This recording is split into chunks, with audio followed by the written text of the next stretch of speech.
Welcome back, guys, to Phoenix Wright, Spirit of Justice, where last episode we started poking around the timing of the crime, trying to, of course, make it so Inga died before Dirk even got there, with Rayfa coming to testify after her original failure of a divination seance. We kind of find ourselves in an interesting little statement, where you wish to present another statement towards it. Albie, where is your statement? I've been gazing upon the courtyard since about 2, but Fab was the only one I saw. At around 2 PM, Shadow was surprised by a firecracker, ran into the courtyard, and stole Nayna's hat. This seems to correlate a little bit. Is that why you were looking there as well? Objection! Your benevolence. You're covering for someone, aren't you? Huh? I don't know what you're talking about. Sorry, Rayfa, but you're not gonna like this.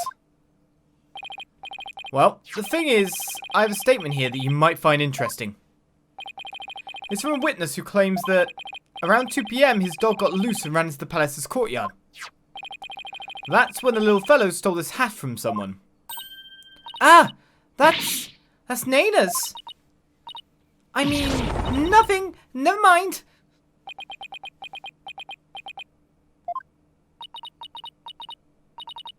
You fool of a daughter.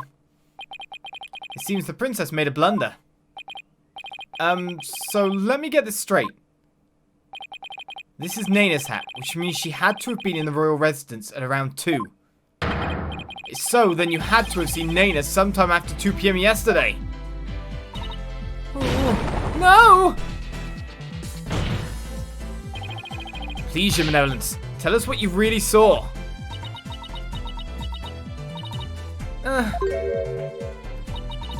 It is as you say, Hornhead. I saw Nayna. And I saw that dingbat dog steal her hat from her in front of my father's residence. I knew it. Why didn't you say so in the first place? Because my mother told me not to. What? Would you care to explain, your eminence? I requested she withhold said information, for it is of no relevance to this case. Objection! Don't get to decide. If you disagree, then prove that it is relevant to the case at hand. Oh, I will. Your benevolence, please tell us everything you witnessed when you saw Nayna. Alright. When I saw that dingbat dog attack Nayna, I ran to help. I raced from my second floor veranda down into the courtyard. Wait, that means that while you were coming down, you took your eyes off the courtyard.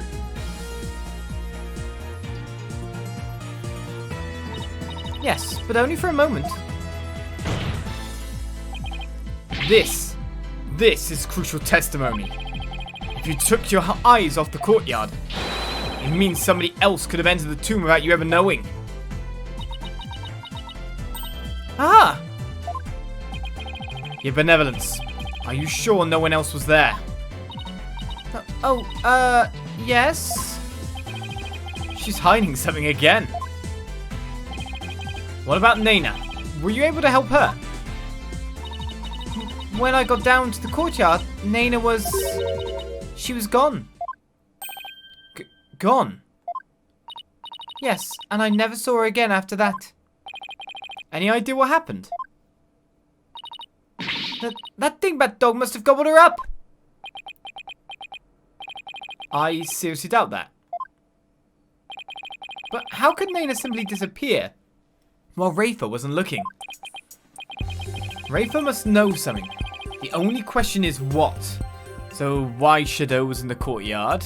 Well, I doubt Shadow came from another place, but maybe could be where Nayna disappeared to, or why Nayna disappeared. I'm guessing it would be the middle one, because that helps us out a little bit more. Do you have any idea where Nayna disappeared to? What do you mean? Well, during the time you took your eyes off the courtyard, someone could have headed into the tomb. And it just so happens that Nayna disappeared right at that moment. No! Wait, you think Nayna had something to do with the murder? I don't think we can rule it out. It sounds like something had kept Nayna occupied since the early morning. Plus, she was seen right before the murder and then seemed to vanish into thin air. You're right. And since she's Rayfa's attendant, she could come and go as she pleased within the palace grounds. Could Rayfa's attendant really be the killer? But that would mean... First my father, and now Nayna. These were the people I trusted most. How could this be? Objection! Do not heed their lies. Lawyers are a foul breed, quick to claim that a third party is to blame for a crime. Nayna did not enter the tomb, that much is certain. How can you be so sure?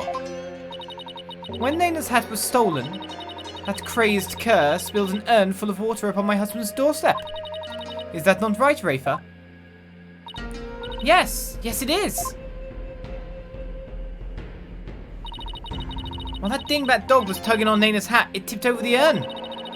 The bottoms of her shoes would have been soaked with water, and if she had truly headed into the tomb with wet shoes, she would have left shoe prints along the way. But the only shoe prints to be found belonged to my husband Inga.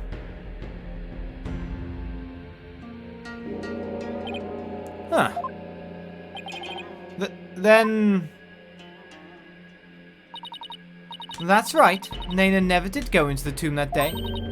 Instead, she entered my husband's private quarters. How do you know? It's quite simple. Shoe prints were discovered in Inga's private quarters. Shoe prints that belonged to Nayna. That's right, Edward and I did see some shoe prints in there.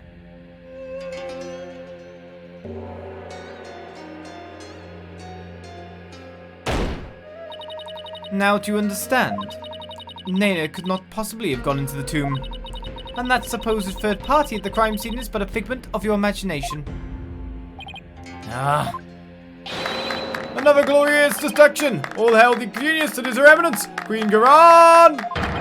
Bow down before glory, witness lawyer!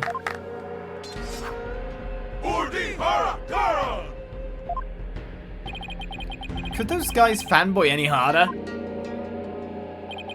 But is it really true? Did Nayna not go into the tomb? Excuse me, but... Mr. Wright? Your benevolence. What time was it when that dog attacked Nayna? I believe it was about 2:15 p.m. I see.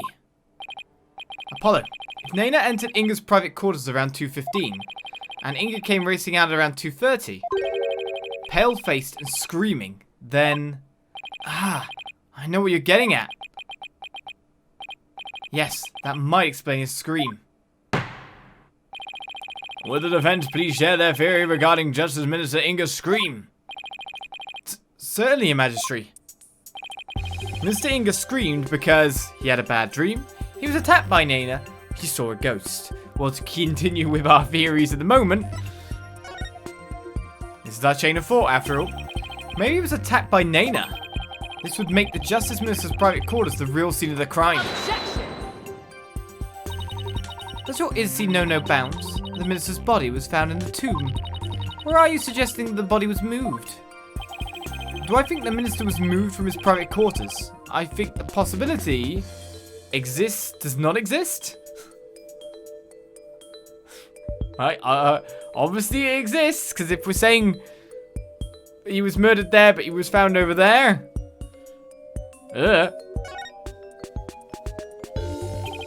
Considering the fact that the body was found in the tomb, I'd say there is a possibility. Yeah, makes sense. Perfect. What utter nonsense. Rayfa had been watching the courtyard. Yet you would suggest that someone could have transported the body unnoticed. You have a point there, plus the water and dragging and all that.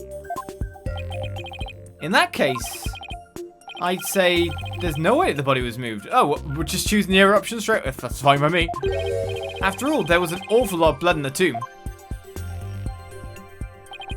I understand if the scream was in reaction to Nayna's attack, but Inga died in the tomb. We need to explain how those two realities could coincide. How are we supposed to do that?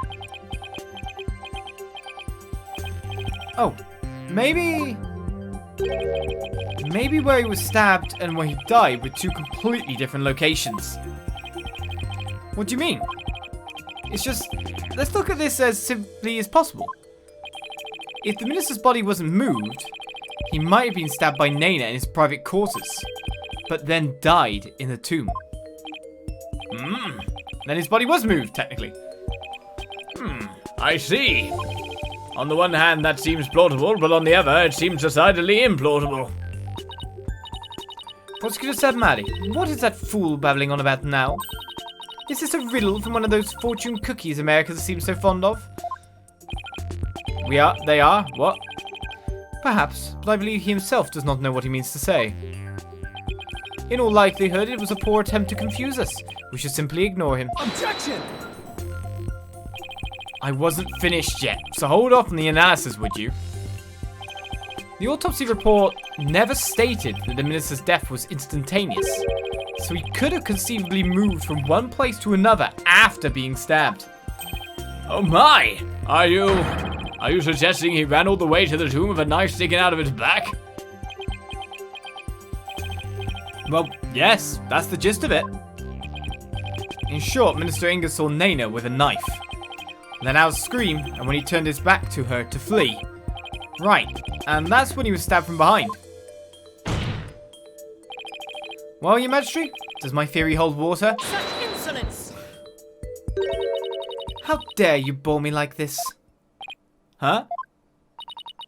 You are a humorless moron, spewing an endless stream of unamusing drivel. I wasn't trying to be funny, Your Eminence.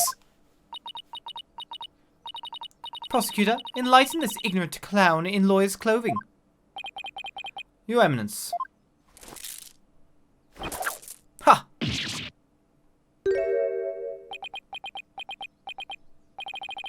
Nayna? You dull, slow-witted, putrid-minded lawyer. Perhaps you would be too stupid to notice you had been stabbed in the back. But a normal person would have noticed due to the excruciating pain. Highlighted. Now hold on! Allow me to teach you the meaning of pain. Ah! Please stop! You know the point. Normally most people would notice a dagger in their back. Ow! Yeah, that someone could ignore playing like this. Still, in this case, it's the word normally that we should emphasize. Apollo, take another look at the court record. Right, there must be something that explains this. There's a reason Inga didn't feel any pain, and the defense will submit evidence proving just that. Very well, please present your evidence. Why didn't Justice Minister Inga notice that he'd been stabbed? Well, this is a Phoenix and Miles adventures kind of moment.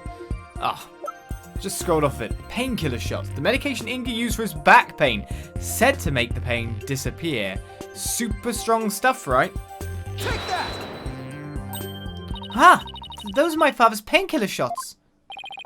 The defense will explain the significance of this evidence. Mr. Inga suffered from terrible back pain, so he often injected himself with these. We're told that one shot in the back would make all his pain go away. With this, it's easy to explain what happened. Don't tell me you didn't know about these, Your Eminence. You can't mean... Mr. Inga was stabbed in his back, close to where he usually injected the painkiller. Therefore, it's entirely possible that he hadn't noticed that he'd been stabbed. Can you not even feel the wetness? What? What's this?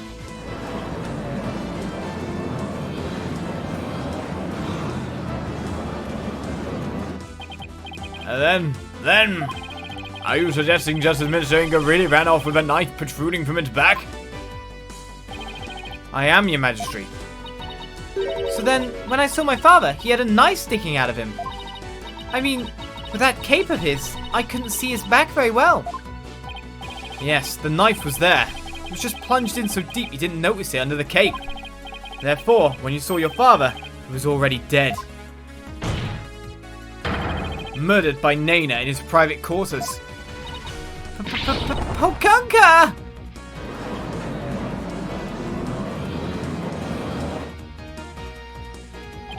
The Holy Mother of Khura'in! Are we dealing with the living dead here? Well, technically, he wasn't dead yet. I know it's hard to believe, but this is a plausible sequence of events. And once Minister Inga arrived at the tomb, he could have removed the knife and dropped dead from blood loss. Nayna killed my father. There must be some mistake. The defense would like to call Nayna to the stand. You seek to drag an innocent old woman to the stand with no proof whatsoever. Well, there's no real proof, but... What a tangled web of expedient lies you weave. I can no longer tell fact from fiction. Who or what shall I believe in now? I'm sorry, Rayfa. All I've done is confuse you. But I have a sneaking suspicion Nayna's involved in this case one way or another. Just when I thought we'd blown this case wide open. Well, there's no turning back now. You fool of a lawyer. I know why you're so desperate to prove the accused innocent. You do? Yes, because he faces public execution if proven guilty. As shall you, under the stipulations of the Defense Culpability Act. From the moment you accepted this case, you have had no choice but to fight for your lives. No. The simple fact is I've always believed that Dirk is innocent. Bah. Still you cling to your pretense. Very well, I shall offer you a bargain. If you would admit that the accused is guilty right here, right now, I shall overlook your crime of abetting him, and you will not be subject to execution. Is this some sort of joke? Far from it. As Queen, I have the power to grant pardons, even to criminals like you. And with the wave of my hand, I can even reduce the severity of a sentence. Perhaps even for Dirk, should you be willing to cooperate. She wasn't kidding when she said that she's the law here. But to flaunt that power in our faces like that? That's just wrong. Forget all that has transpired in our kingdom and return to your own country in peace. Well, will you abandon your defense of the accused and accept my generous offer? If I don't take this deal, we'll be executed along with Dirk if he's found guilty. What should I do? Continue the defense, of course. Why would we do anything but? We don't give in. Nice try, Garan. But it looks like you don't know what justice is made of. We won't kowtow to threats like that, Your Eminence.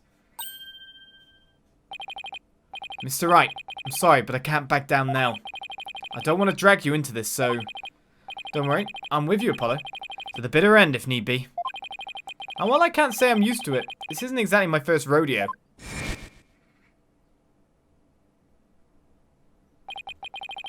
But if I'm found guilty, you'll get the death penalty too! Even knowing that, you still want to defend me? I don't know what happened in the past, but it looks like everyone in this country considers lawyers to be liars, so I can understand if you don't believe me. But I still believe in you and your innocence. So all I have to do is keep believing and find the truth. That's all there is to it.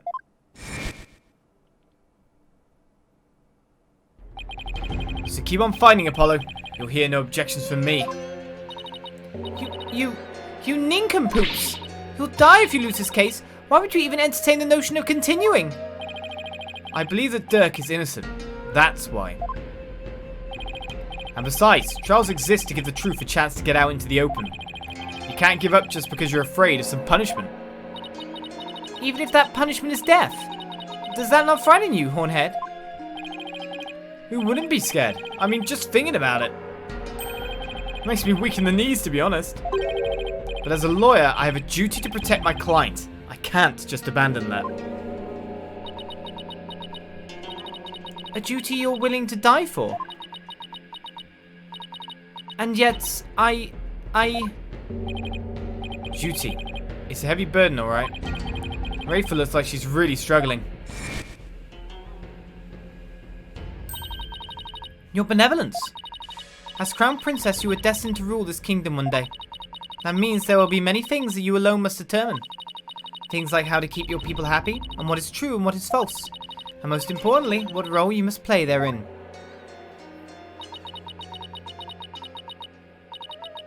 I wonder if I'm even up to the task.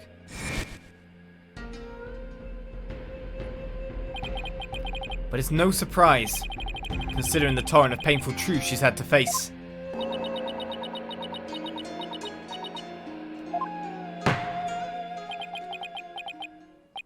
Very well, then. If the defense is prepared to face the death sentence under the Defense Culpability Act, then I see no reason not to continue with the proceedings.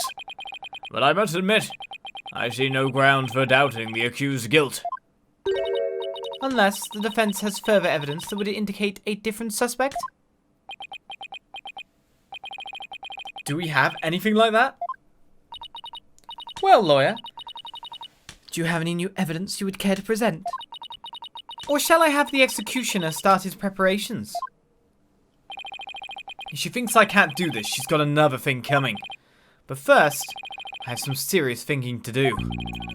I say that new evidence indicating a different suspect does not exist. At this point, there is no evidence tying us to anyone at all. To be honest, the only thing that we could get anything out of at this point in time, or we could possibly find what really happened that day, is through, of course, the divination seance. It does not exist at the moment. We don't have anything like a thread or a blood sample or something, any physical evidence that ties someone else to that scene, apart from Maya. And we're not just going to say, Maya was there, she could have done it too. Where are we? I don't think anything exists at the moment. Sometimes you gotta take an L to get a W, I guess. Such evidence does not exist. Just as I thought. I was so hoping you'd present meaningless evidence and allow me to claim your head. Glad I didn't walk head first into that one then. So, what now, Apollo? Well, unless we can prove that Nayna killed Inga, this trial is over, and so are we. Isn't there still a way to get the proof we need? Even without evidence? You know, a key means of obtaining testimony here in Khura'in. I'm glad we're on the wavelength, man. Huh? Wait, are you actually suggesting... It certainly won't be easy, but it's worth a try. Your Majesty. A crucial step in uncovering the truth behind this case is yet to be taken in this trial. Well, I'm positive that I can back up a claim with this one step. You mean you'll be able to prove that Nayna killed Justice Minister Inga? And just how do you propose to do that? With the help of a certain someone.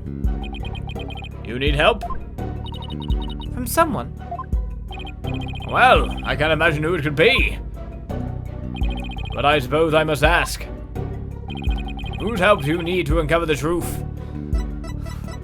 It's the only way at this point. Technically, Maya could probably fit here as well. But I'm guessing she's still resting? Take that! But that is... Me? Here in Khura'in, legal proceedings include the viewing of the victim's final moments. But that requires your benevolence as help.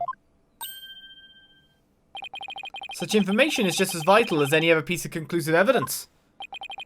If you're right about this, Rayfa's power should enable her to see the very moment Nayna stabbed Inga. It will be hard to watch your father's murder, but it's the only way to uncover the truth. Your benevolence. We need you and your power. You need me? Objection! Wretched simpleton. Did you not see what ensued in the previous attempt? You would only succeed in wasting more time. Or is it your goal to make her collapse again? Objection! The princess said she was prepared earlier. Besides, it's her duty as royal priestess. I'd say it's all up to her now. Am I prepared? Prepared to fulfill my duty? Isn't a divination seance required at all trials anyway?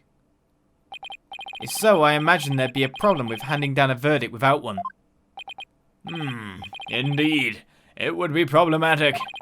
Under Khura'in's law, a seance must be conducted before a verdict can be rendered. Such insolence! Not a victim. Ah! Must you try my patience so? If I must dispense with that vexing law, then dispense with it I shall. Huh? As ruling sovereign of Khura'in, I proclaim the following.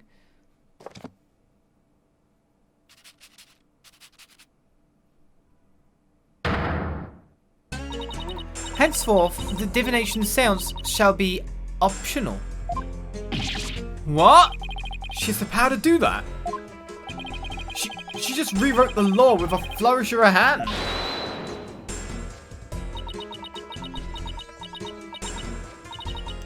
Mother, I do not wish for the trial to end like this. It is as the defense said. I must not neglect my duty simply because I am afraid. I shall go through with it this time. I will conduct the seance once more. Such insolence! Rayfa, do not be fooled by his loyally guile. You are not prepared to witness your father's death.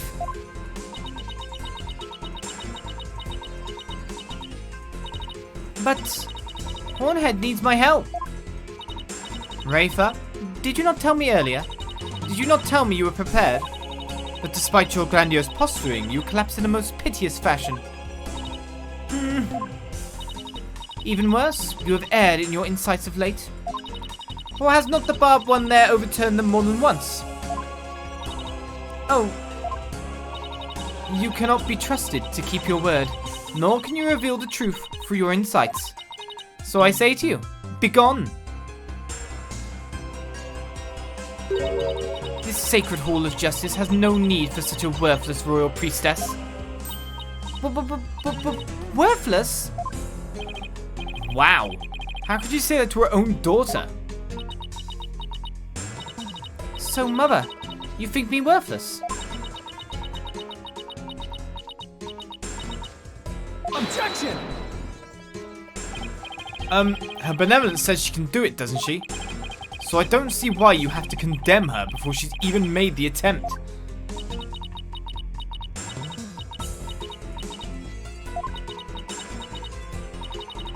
Very well, horned devil. If you really are so bent on having a seance, I shall give my consent. Really? However, should Rayfa fail once more, you two and the accused shall all be executed on the spot. Come again. This is proving to be far more entertaining than I had anticipated. Well, lawyer, what say you? Oh god, will you wager your life and call on Rayfa to perform a divination seance?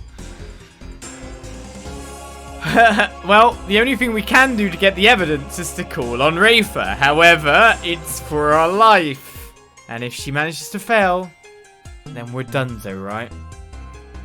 But we believe. We believe.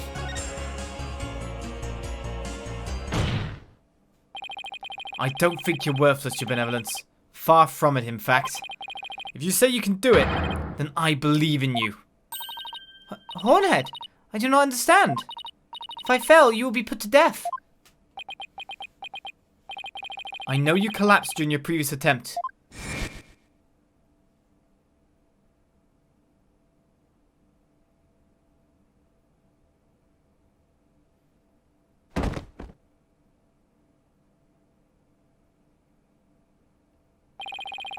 I can't even imagine how terrible it must have been for you.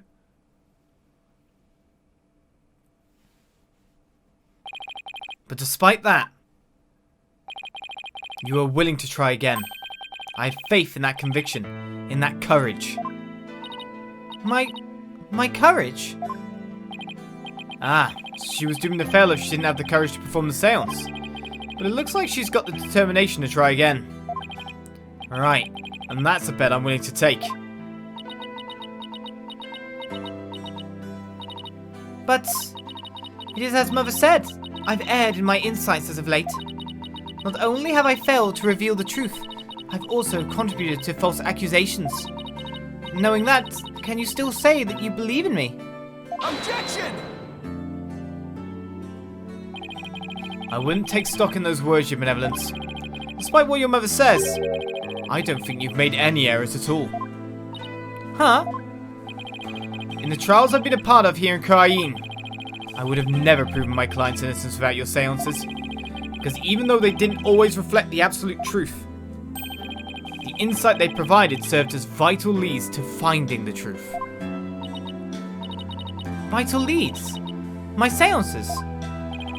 So please, your benevolence, try to perform the divination seance one more time. She will perform it one more time, and hopefully, with this pep talk, with people believing in her and showing her the insights do lead to the truth and do lead to true verdicts, she'll be able to perform it and save our heads. And next time, of course, on Phoenix Wright, Spirit of Justice. I'll see you then. Bye-bye.